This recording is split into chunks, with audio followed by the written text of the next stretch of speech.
This is billed as an economic outlook, but the reality is it's really more a high-level run through some things that I feel might be impactful over the next while. Lots of pictures. So in no really special order of importance, some of these we've touched on with Charles and with Na-Fu, and some of them perhaps are things that are in the newspapers or in the zeitgeist that are out there. And as managers, as senior managers, as people interfacing with the world of work, I really just want to provoke you to think about these. And of course, all of the programs the school offers touch on these. As a global business school in one of the most globalized economies of the world, these are the kind of things that are, if not explicit, implicit in the stuff that we think and talk about. So Charles has mentioned Brexit, and the UK has, with one bound, found itself to be free of the shackles of the European Union. What quite those shackles were, how they were stopping the European Union, the UK from achieving its goals is not clear. But I do note that Zimbabwe has expressed an interest in a free trade agreement, and I'm sure that will make up for losing trade with Germany, France, Slovenia, etc.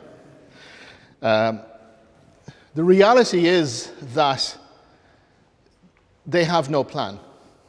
They seem even worse not to realize that they have no plan. Perhaps even revel in having no plan. One has to conclude that in J.M. Keynes was correct in that madmen in authority are hearing the voice of some defunct economist of years past. But that economist is in fact Vladimir Ilyich Lenin, because there's a distinct whiff in Bannon and in Rees-Mogg and co. of burning the system to the ground to remake it in their image. Whether that image is one that we would see as dystopian or otherwise is one that we may want to think about. But the UK is heading for a cliff. The hour is late, and their lamps are going out, and we will not see them relit in the UK's lifetime if they fall off the cliff, which is entirely possible.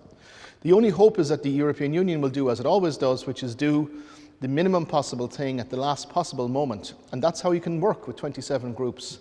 But that requires the UK to get a solid dose of common sense and to realise that every possible outcome they will achieve is significantly worse for them and for everybody else than the situation they have now. This is an act of grotesque self-harm and of unprecedented willful harm to major trading partners, which makes it difficult to take the UK as a serious player in global political economy. And that's going to hurt us and hurt them. Many Irish companies are going, la la la la la la la la la la. Don't do that. Plan for the worst, hope for the best. China. China's a big country. It's a big country far away, of which we know far too little as an Irish exporters. But the reality is that China is transiting to being just another boring, mostly middle-class, middle-income country. The boom days of China of 10% growth are over. The Chinese economy is facing what's called the Lewis point, which is where they'll start running out of workers. And this may seem strange because there's 1 billion plus Chinese, but they'll start running out of the kind of workers that are needed to power the Chinese economic miracle. And the Chinese government is facing the difficult task of managing an authoritarian political system with a libertarian economic system. And if they can pull that off, that's an incredible task. But China is beginning to face into the prospect of, if not the reality of, a labour shortage in critical areas. And that's going to be interesting. The result of that is that you're going to have a situation where its GDP growth is going to continue to trend downwards. And 7% has been seen as the magic number that China needs to keep achieving in order to keep the lid on things. That's becoming increasingly difficult to achieve. Today, there's a report out that in 2030, the 3 largest economies in the world will be China, India, and the United States in that order. You have countries like Indonesia, countries like the Philippines to some extent, countries like Vietnam, bubbling under, cheaper, just as smart, as China. Areas that, as export-facing organisations, which all Irish companies are, we perhaps need to be beginning to face into a little bit more. Trinity has, as have other Irish universities, been making significant strides in opening relationships with Vietnam in particular. We have a joint degree with a Vietnamese university. We have many Vietnamese students who have come and taken MBAs and MSc programs. We need to be opening up to countries such as Vietnam, Indonesia, India in particular. But China is going to be growing. Sub-Saharan Africa is the largest emergent pool of new middle class. There's enormous opportunities beyond our colleagues in China. Global inequality is something that Charles has touched upon. Despite his threat stroke promise, I'm trying not to leave people with a sense of fear. Actually, things are somewhat better than we might think. If we look at 2003, we saw an enormous disparity compared to 2035. The numbers, the Gini coefficients are small. They're still indicating, the change in the Gini coefficients are small. They're still indicating vast inequality. But that inequality is being, at a global level, slowly, perhaps too slowly, eroded.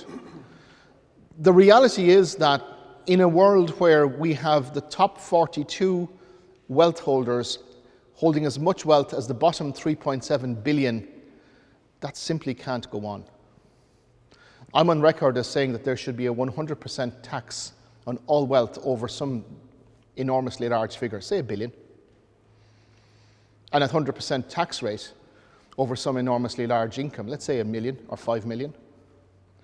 We forget that in the 1950s in the United States, that well-known communist Dwight D. Eisenhower was quite happy with a 90% top marginal tax rate. We forget that the US has a history of swingingly punitive estate taxes, mostly driven, in fact, by the Republicans in their earlier incarnation as a party of small business and populism. We've convinced ourselves that high taxes are bad at any level. I think if 42 people own the same as 3.7 billion, Houston, we have a problem. And we in Ireland have to face up to the fact that as part of the global economic system, as a player in the global economic tax shell game, whether we are at fault or not, we're part of the game. Therefore, we have to be part of changing the rules. And pretending it's not our problem is not going to work in the long run. The long run history is that gross inequality within or between nations is a cause of instability, and instability at the level that leads blood in the streets. So if we want to avoid that, we've got to do something. And that means us pressuring our politicians. That means our politicians, as Charles said, beginning to have an open and honest conversation.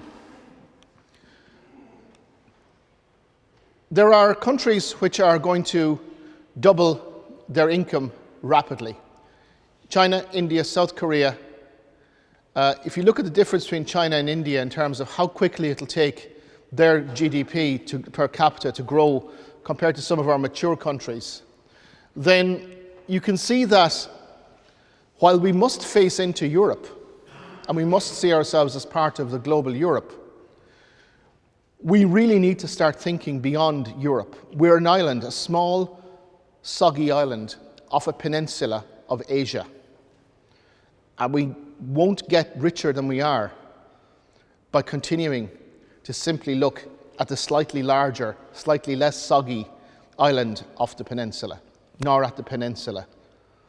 This is the mantra of the Brexiteers, that there's more to the world than Europe. But the reality is that we can achieve that far easier within the context of the European Union than we can in any fevered fantasies of even Irexit, which is perhaps the most ugly portmanteau word we can think of. So let's look beyond. Let's be ambitious for the higher things. And let's look at some of the countries that we are perhaps uncomfortable with in terms of our political, our moral, our economic, our linguistic comfort zone. get out there and start thinking about it. That big rise in Irish income per person, it's very interesting that it comes around not as a result of all of this playing around with regard to changing taxes, import taxes, export taxes, manufacturing taxes, tax reliefs. All of that stuff had very little effect. Very little effect.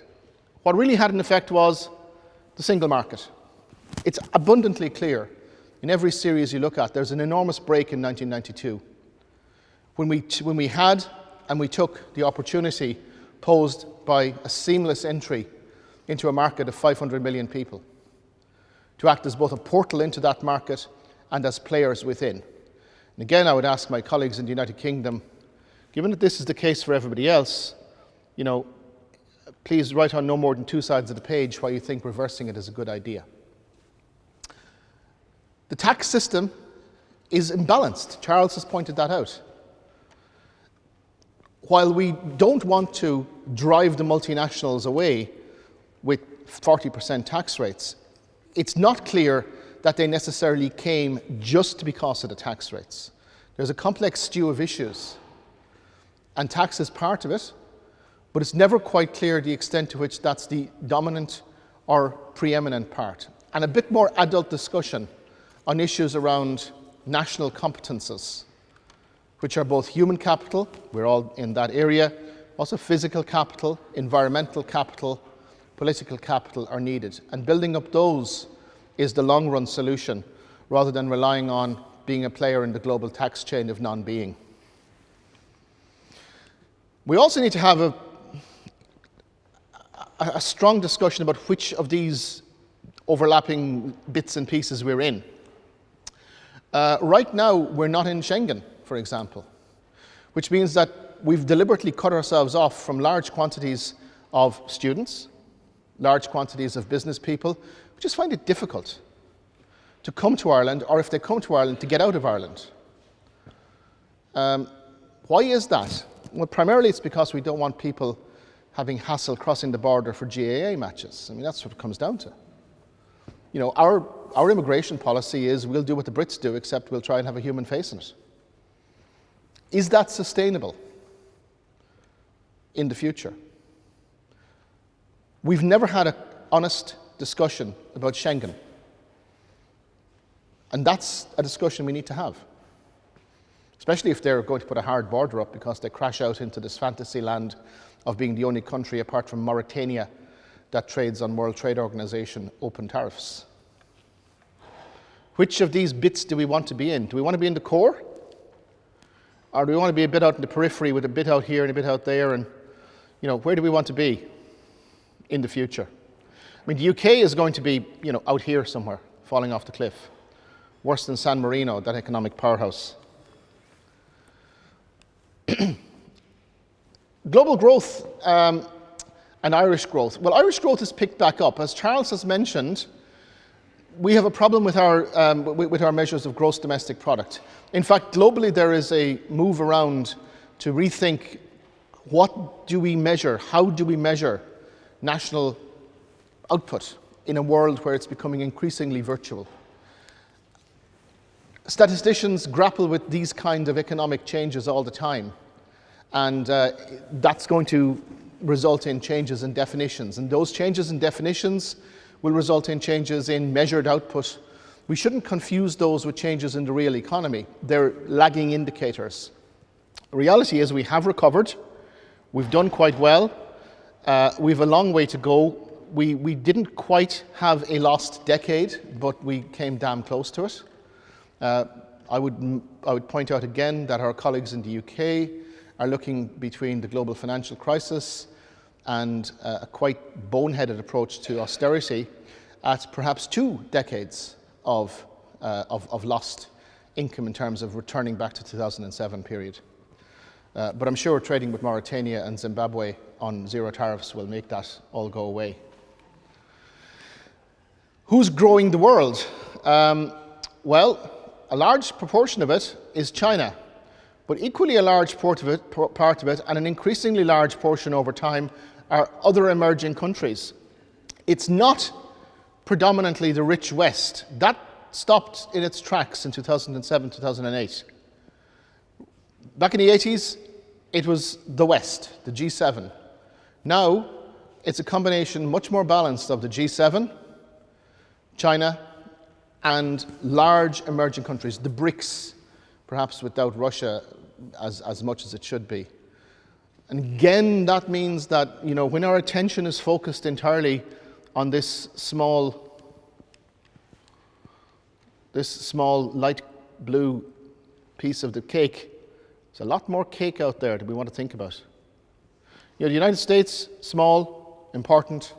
It's a large economy. It's only so fast it can grow. The robots are coming, but then the robots have been coming for years. This is a lovely series of covers from Der Spiegel. I was born in 1964. I'm no longer a young person by census terms. I'm in the 50 to 65 age group in the census. So for 53 years, the Germans have been petrified that the robots are coming to take their jobs. And Germany has full employment. Germany has so much full employment that it needs large quantities of immigrants. So, and Germany is also full of robots making very high quality stuff. Most of our houses and cars are full of high quality German robot stuff. And the Germans are happy, employed people. Yes, there's been Hartz reforms and all of that kind of stuff, but, fears about automation taking your job are not unreasonable. But literally since the Luddites started smashing up looms, since the jackyards started smashing up looms, people have been concerned about the robots taking your jobs. Here's the issue. None of us actually want to work because it means you get up in the morning, you've got to put on stupid things like ties and jackets and high heels. What we want is we want income to do things that interest us, which may well involve some form of work relationship, because it's nice to be out of the room and to talk to other people. We get a sense of social interaction. But it's the creation and distribution of wealth that is important. And if we can get all of that from inanimate things that will work 24/7 on our behalf, wow, let's do that. This is the Star Trek problem. Why does anybody work in Star Trek when they can literally go to a replicator and press a button and they get it? Yet they work. They work in jobs. They work in Starfleet. And they do that because people like to engage with other people and they get a sense of self-worth from doing their job, a sense of achieving the best that they can be. The money is important, but the money is secondary. And if the robots can make the money for us and we can take the money off the robots, they don't have the vote yet, so let's do that. And a lot of this is going to come about as a result of the fact that we're seeing some phenomenal changes outside the United States in attitudes towards energy. We're very rapidly moving towards a situation where renewable energy costs are into, and in some cases below, carbon-based energy. This is a revolution in the economic environment. There's going to be an awful lot of stranded assets. There's going to be an awful lot of assets tied up in hydrocarbon and carbon-based energy production that will be useless. We're already seeing this in China and in northern India, where 20 years ago and 10 years ago they were investing hugely in power stations fueled with coal. Now these are being literally mothballed as vast banks of renewable, mostly solar and hydro and wind, come on board. Ireland is okay on that, but we're not great. We're here. We're pretty poor. We really need to be up at 100% renewable energy. There's no reason we shouldn't be. But of course, we all want to have clean renewable energy for free, but none of us want to live next or within sight of a windmill. NIMBY. None of us want to see a wind farm, as we go yachting. None of us want to, see a dam. But we want to have clean, free, renewable energy, please, from somewhere. But where that somewhere is going to be, somewhere else. NIMBY, not for me. There are some jobs that are going to disappear.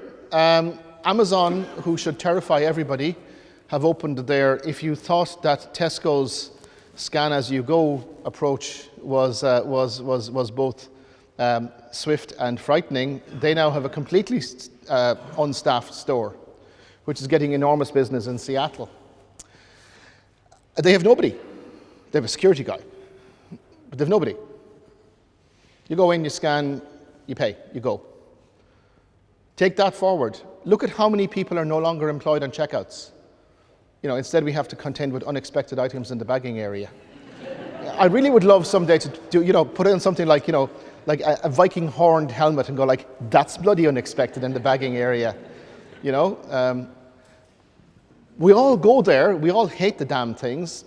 We're all taking a job from people who would otherwise work as a stores clerk. So this is a future. There are large amounts of jobs, however, that can't be got rid of. And most of those are jobs that involve human-to-human interaction or high-quality craft and skills. What they don't necessarily involve are cashiers or accountants.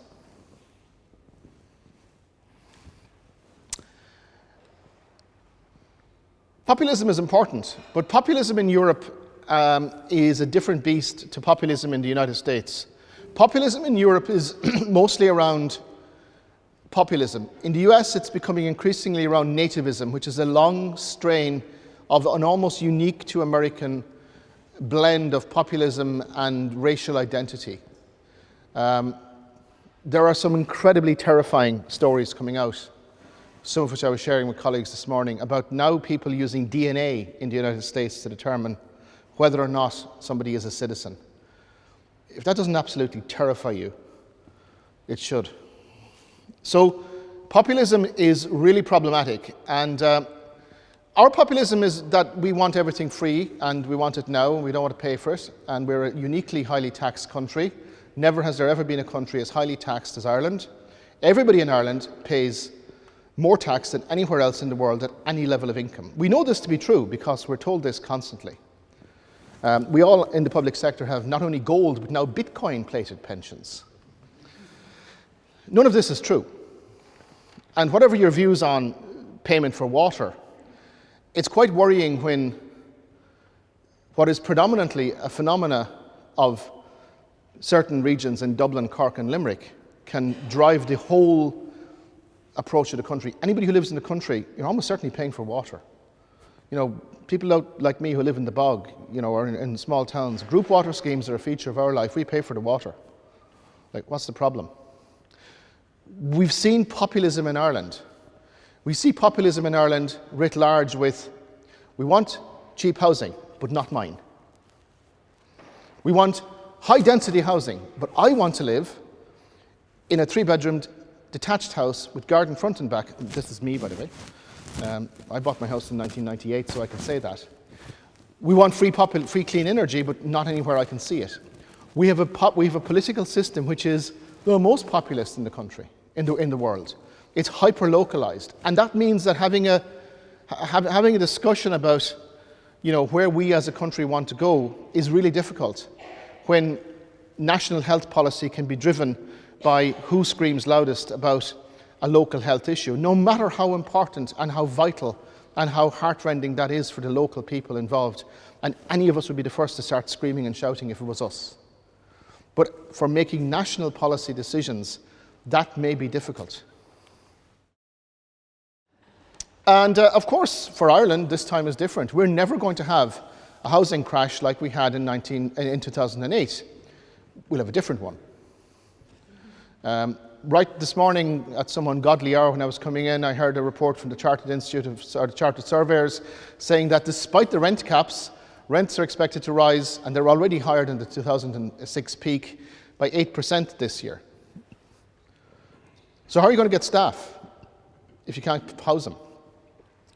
We all want to live in Dublin in 3-bedroomed houses, front and back gardens with room for 2 cars, with free clean energy. And also live within walking distance of the city centre. So that's great. That means we have expensive housing. We have a footprint the size of Los Angeles and a population about the size of, Wolverhampton. Maybe we want to think about this. We're seeing a whole new generation of people coming through the workplace with subtly but importantly different approaches. But again, those approaches are different across areas. If you look at millennials in Africa, they have very different desires and demands to what millennials have in Western Europe. In Western Europe, the really important thing is for Africans, the really important thing is to have a successful career. That's seen as not the most important thing. What's important for people in Europe is spend time with your family. African millennials want a work-life balance, of course.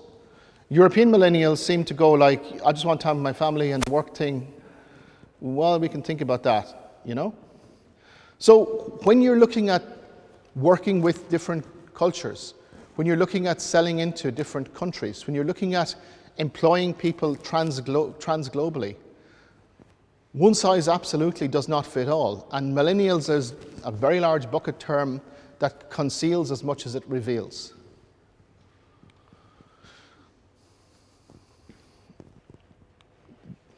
Finally, things aren't all that bad. We're actually living in a time of unprecedented global peace. Despite what Nicholas Taleb says about usually nasty things about statisticians, this is from Steven Pinker, The Better Angels of Our Nature. We're living at a time when there's a clear trend from about 1800 downward in terms of global deaths and conflict. Yes, there's been world wars, but even allowing for that, the trend is remarkably downward across every metric of violence, despite what you might read in the Sunday World or the Sun. We're living at a time where there's never been more peace domestically, internationally. Never been less war, never been less extrajudicial killing at a global level. Homicide rates in 5 Western European regions per 100,000 people, essentially zero. Essentially zero. The chances of being murdered are really small. Even allowing for ISIS and the IRA and the Basques and the Red Hand Commando and all the other terrorist groups we've seen, even allowing for that, we're living in a time of unprecedented global peace. But the heat is coming on. It is getting warmer. There's very few people who now deny anthropocentric global warming. Unfortunately, one of them is in the White House.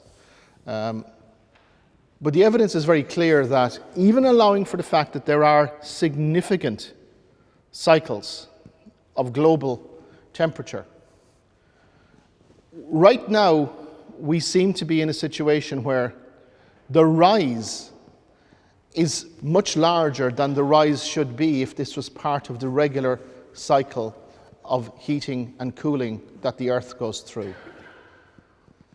So, dealing with that, dealing with the undoubted changes that we will see in our and our children's lifetime, what will, for example, a 1 metre rise in sea level mean for Dublin, for Cork, in terms of flooding? It's taken us 30 years to stop Bandon being flooded. Maybe if it was Ball's Bridge, something would have happened more rapidly. So with that, I leave you. Thank you.